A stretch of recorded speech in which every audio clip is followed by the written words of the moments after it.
Почитувани граѓани, почитувани медиуми. Право и правда во Република Македонија одамна нема.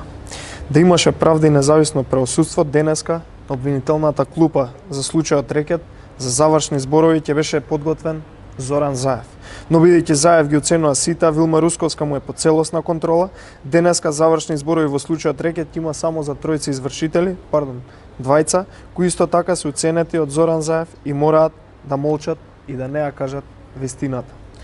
Ова кое што ќе го видиме денес во завршните зборови и чуеме е само фарса за пред граѓаните, се спаси Зоран Заев од сигурен затвор за случајот Рекет, односно за рекетирање на над 1,5 милиони евра од бизнисмен.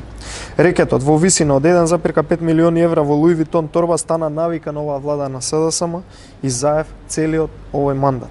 Од самиот почеток случајот се води непрофесионално и аматерски.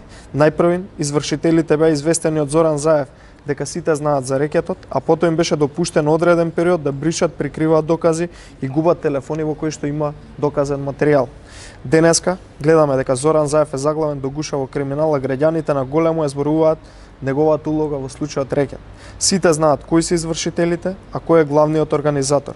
Тоа е Зоран Заев. Но тоа ќе го докаже независното правосудство и судство кое не е уценето од Зоран Заев. На Заев и СДСМ им се брза што побрзо да завршат случајот Рекет пред изборите, за да не се дознаат нарачителите на случајот Рекет. Заев е свесен дека само во вакво трас судство ќе може да се извлече од очигледниот случај фатен за рекетирање. ВМРО ДПМН е поразлично од СДСМ и затоа ќе победи на изборите.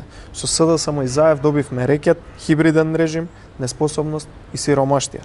Му доаѓа крајот на Заев, му доаѓа крајот на СДСМ, на нивниот криминал и лаги. Благодарам. Има две прашања на кои што би сакал да одговорам. Едното е од новинарот Адриан Керими од телевизија Алсат. Дали е можно да има избори во јуни и дали за ВМРО ДПМН е прифатлив датумот 5 јули. Она што можам да го потенцирам е дека избори во јуни не се можни, тоа го докажува и актуелната ситуација со ново заразени кои што во моментов ги евидентираат здравствените установи.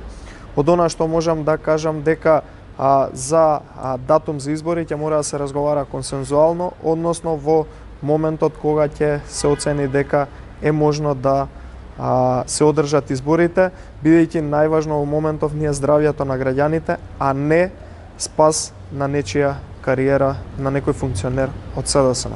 Сега би сакал да одговорам и на второто прашање од Катерина Нешко од телевизија Сител. Комисијата за заразни болести предложила до владата олабавување на сите мерки отварање на границите од 1 јуни. Дали тоа значи дека е притисок за одржување на брзи избори? Како што реков, ќе мора да ги согледаме сите аргументи од Комисијата за заразни болести кои што ќе бидат изложени. Еве гледаме дека сите оние бројки кои што јавните здравствени установи ги излагаат со нив во медиумите, значат дека наместо да стишува корона заразата, гледаме дека бројките се зголемуваат и напротив се шири во период додека дел од државите во регионот прогласуваат победа врз коронавирусот.